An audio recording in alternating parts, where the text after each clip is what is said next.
Hello বন্ধুরা, কেমন আছেন সবাই? আশা করি সবাই ভালো আছেন। বন্ধুরা, আমাদের এই গল্পগুলো যদি ভালো লাগে অবশ্যই লাইক করবেন আর কমেন্টস করে জানিয়ে দিবেন। শরতের সন্ধ্যায় মেঘলা আকাশ, দেখে মনে হচ্ছে বরফ জল জমেছে।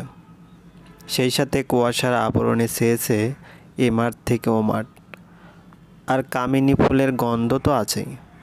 এরা কিছুটা ক্লান্তির রেশ কাটাতে বাগানে গিয়ে বসেও মনে হচ্ছে একদণ্ড শান্তি নেই। দিনের বেলাও যে এমন ঝিঝি পোকার উৎপাত অজানা ছিল এরার। তবুও সে বসবে, কারণ মন ভালো করার আর এক নাম শান্তির বাগান। শান্তি মেহবুবা ইরার মা।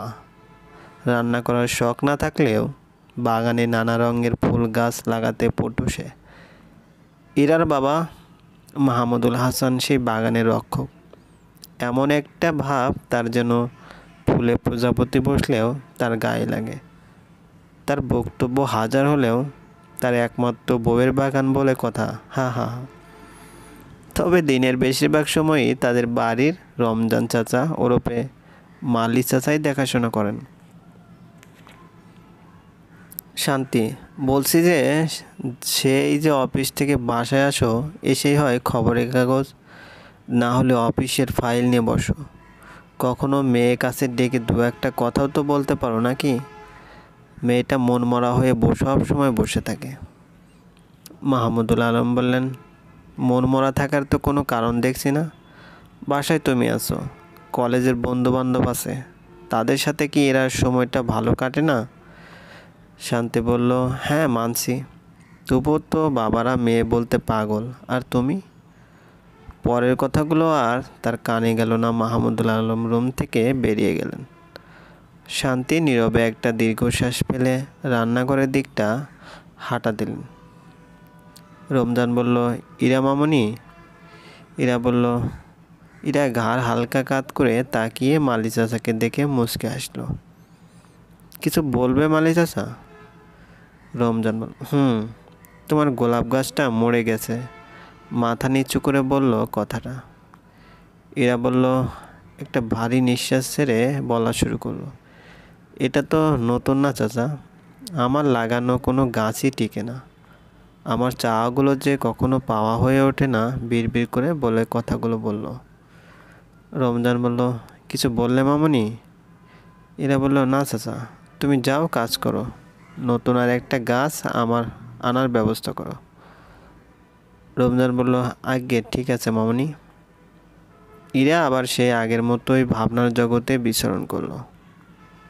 কুয়াশা ঘেরা মেঘাচ্ছন্ন পথের বাঁকে একা একা হেঁটে বেড়াচ্ছে মৌরি। তাকে দেখলেই বোঝা যাবে সে গন্তব্যহীন পথের উদ্দেশ্যে যাত্রা শুরু করেছে। কুয়াশা আর ধোঁয়াশা যেন তার একাকী জীবনের সঙ্গী। চঞ্চলতা যেন তার রক্তে মিশে আছে। একজোড়া আলতো রাঙা নগ্ন পায়ে হেঁটে বেড়াচ্ছে সে তেপান্তরে। মনের মধ্যে শত ভাবনার ছেদ ঘটিয়ে তার ফোনটা বেজে উঠল। বাবা ইমরুল ইসলামের ফোন। হ্যালো বাবা। ইমরুল বলল, আমি বুঝলাম না মা, তুই এই সকালে কোথায় একা একা বের হয়ে গেলি বলতো? মৌরি বলল, ওয়াফ বাবা, যেন প্রতিদিন বেরিয়ে যাই, তাও কেন কল করো বুঝি না আমি। পৃথিবীতে মেয়ে কি তোমার একার আছে? ইমরুল বলল, সকালে ফজরের নামাজ আদায় করে তোর মুখ না দেখলে আমার ভালো লাগে না মা। তাড়াতাড়ি আয়, তোকে দেখে আমি অফিসে যাব। মৌরি বলল, ওকে ওকে, আসছি। আমার বাবা আমার কাছে পৃথিবীর শ্রেষ্ঠ বাবাদের মধ্যে একজন। আমার মা নেই, তবুও মায়ের অভাব কখনো বাবা বুঝতে দেয়নি।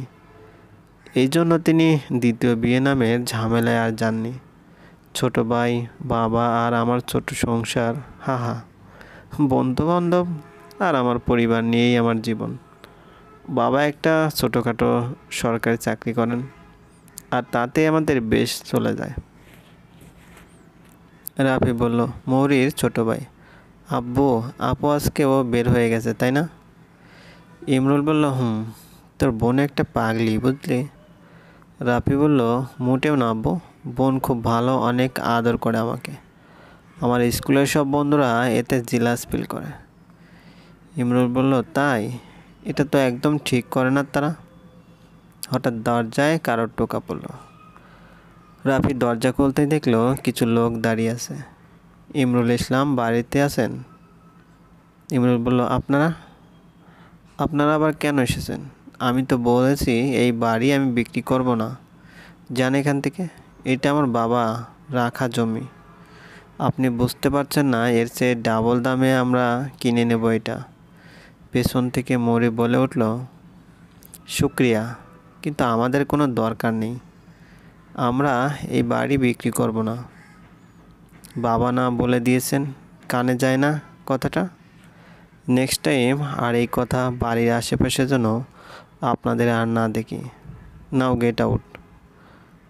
রাফি বলল, আঙ্কেল দরজাটা এই দিকে। ভুলেই মুখ টিপে হাসলো। লোকগুলো চলে যেতেই রাফি বলে উঠল, আমার প্রিন্সেস আপুটা। হ্যাঁ, মৌরি বলল, হয়েছে, এখন চল, আজকে স্কুলে আছে না? চৌরাস্তার মোড়ে দাঁড়িয়ে আনমনে ভাবছে মৌরি। রিমির বাসা থেকে ফিরতে ফিরতে অনেক দেরি হয়ে গেল। রাত এখন প্রায় 10টা। ভয় আর অসহায়ত্ব যেন ঝাপটে ধরছে। এত রাতে একা একটা মেয়েকে রাস্তায় পেলে কি না হতে পারে। তবুও সব চিন্তাকে পৃথিবীর অন্য প্রান্তে রেখে হাঁটা শুরু করলো। নর্মালি রাত 9টার পর এই রোডে যাতায়াত কমে যায়, আর সেইটাই আমার ভয়ের অন্যতম কারণ। কিছু দূর গেলে অন্ধকারে কিছু একটা দেখতে পায়। অস্পষ্ট থাকার কারণে আর একটু কাছে গিয়ে নিয়নের আলোতে স্পষ্ট দেখতে পায় মাটিতে কেউ একজন পড়ে আছে, আর গলা কাটা মুরগির মতো ছটফট করছে। মৌরি বলল, এই যে শুনছেন? কি হয়েছে আপনার, শুনছেন? লোকটার যে হাল, তাতে করে মনে হচ্ছে এখনই মরে যাবে।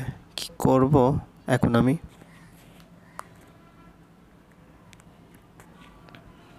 চলে যাব? যদি মরে যায় তখন তো পুলিশ আমাকে ধরবে।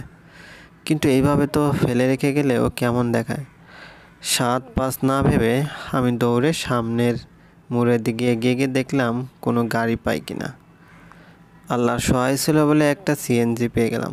তারপর লোকটাকে হসপিটালে অ্যাডমিট করে দিলাম। ইমার্জেন্সির সামনে আমি বসে আছি। কাছে পিঠে এই সরকারি হসপিটালটাই ছিল, তাই এখানে নিয়ে আসা। কিছুক্ষণ পর একটা নার্স বের হয়ে এসে আমাকে বলল, পেশেন্ট কি আপনার? মৌরি বলল, আসলে আমি ওনাকে চিনি না, রাস্তায় পড়েছিলেন তাই আর বলতে পারলো না। নার্স বলল, সামনের দিকে একটা সাদা ফাইল বের করে বলল, আপনি এই কাগজে সাইন করুন। মৌরি জিজ্ঞাসু দৃষ্টিতে তাকিয়ে, কিসের কাগজ এটা? নার্স বলল, দেখুন ওনার যা হাল তাকে করে এইটা করতে হবে। ওনার পিঠে 3টা গুলি করা হয়েছে। মৌরি বলল, গুলির কথা শুনে যেন অন্তরাত্মা শুকিয়ে গেল। মৌরির এক পা পিছিয়ে বলল, দেখুন ওনাকে বাঁচিয়ে দিন, না হলে আমি ফেঁসে যাব। যেভাবে হোক কিছু একটা করুন।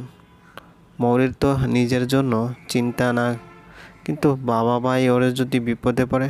না না না। নার্স বলল, ডাক্তার ভিতরে দেখছে, তাহলে আপনি ওনার বাড়ির লোকদের খবর পাঠানোর ব্যবস্থা করুন। মৌরি বলল, মনে হচ্ছে নিজের পায়ে নিজেই কুড়াল মেরেছি। কি দরকার ছিল লোকটাকে নিয়ে আসার?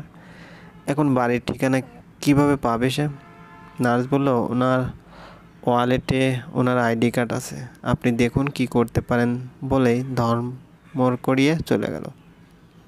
মেজাজের চরম সীমানা অতিক্রম করে ড্রয়িং রুমে থ মেরে বসে আছে এরা।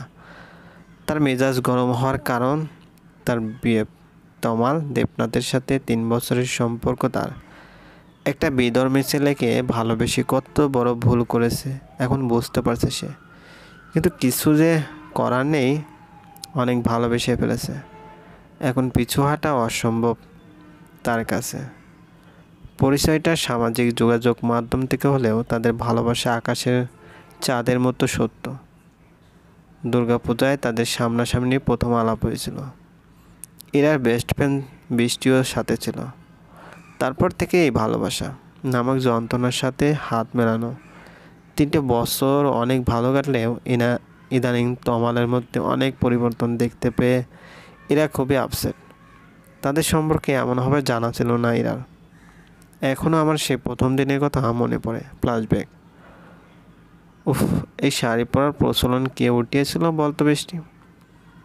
এমনি থেকে আগ ভেজা গরম, তার উপরে এই শাড়ির ঝামেলা। বৃষ্টি পেয়ারা খেতে খেতে বলছিল, দেখ দোস্ত, আজকে প্রথম তমালের সাথে দেখা করতে যাচ্ছিস। বেচারা আবদার করেছে আমাদের ইরাকে শাড়ি পরা অবস্থায় দেখবে বলেই চোখ টিপে মারল। এরা বলল, তুই কি খোঁচা মেরে কথা বলছিস? বৃষ্টি বলল, হায়, আমি তোকে খোঁচা কেন মারবো? আর সবচেয়ে বড় কথা, তুই একটা দুর্গাপূজায় সবাই শাড়ি পরে, আমি তো পরেছি দেখ। এরা বলল, একটা দীর্ঘশ্বাস ফেলে শাড়ি পরায় মনোযোগ হলো। বৃষ্টি বলল, দেখি দেখি কেমন লাগছে হিরোকে। ওয়াও দোস্ত, তমাল বেটা তো আজ ফিনিশ। ইরা বলল, বড্ড বাজে বকিস তুই, শর্ত দেখতে দে সব ঠিক আছে কিনা। চলতে মিশে আছে। এক জোড়া আলতো রাঙা নগ্ন পায়ে হেঁটে বেড়াচ্ছে সে তেপান্তরে। মনের মধ্যে শত ভাবনা, ভাবনার সেদ ঘটিয়ে তার ফোনটা বেজে উঠল। বাবা ইমরুল ইসলামের ফোন। হ্যালো বাবা। ইমরুল বলল, আমি বুঝলাম না মা, তুই এই সকালে কোথায় একা একা বের হয়ে গেলি বলতো?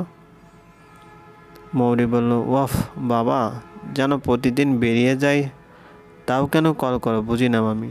পৃথিবীতে মেয়ে কি তোমার একার আছে? ইমরুল বলল, সকালে ফজরের নামাজ আদায় করে তোর মুখ না দেখলে আমার ভালো লাগে না মা, তাড়াতাড়ি আয়, তোকে দেখে আমি অফিসে যাব। মৌরি বলল, ওকে ওকে, আসছি। আমার বাবা আমার কাছে পৃথিবীর শ্রেষ্ঠ বাবাদের মধ্যে একজন। আমার মা নেই, তবুও মায়ের অভাব কখনো বাবা বুঝতে দেয়নি। এই জন্য তিনি দ্বিতীয় বিয়ে নামের ঝামেলায় আর যাননি। ছোট ভাই, বাবা আর আমার ছোট সংসার, হা হা, বন্ধুবান্ধব আর আমার পরিবার নিয়েই আমার জীবন। বাবা একটা ছোটোখাটো সরকারি চাকরি করেন, আর তাতে আমাদের বেশ চলে যায়। রাফি বলল, মৌরির ছোট ভাই। আব্বু, আপু আজকে ও বের হয়ে গেছে তাই না? ইমরুল বলল, হুম, তোর বোন একটা পাগলি বুঝলি। রাফি বলল, মোটেও না আব্বু, বোন খুব ভালো, অনেক আদর করে আমাকে। আমার স্কুলের সব বন্ধুরা এতে জিলাস ফিল করে। ইমরুল বলল, তাই? এটা তো একদম ঠিক করে না তারা। হঠাৎ দরজায় কারোর টোকা পড়ল। রাফি দরজা খুলতেই দেখলো কিছু লোক দাঁড়িয়ে আছে। ইমরুল ইসলাম বাড়িতে আছেন? ইমরুল বলল, আপনারা আবার কেন এসেছেন? আমি তো বলেছি এই বাড়ি আমি বিক্রি করব না, যান এখান থেকে, এটা আমার বাবা রাখা জমি।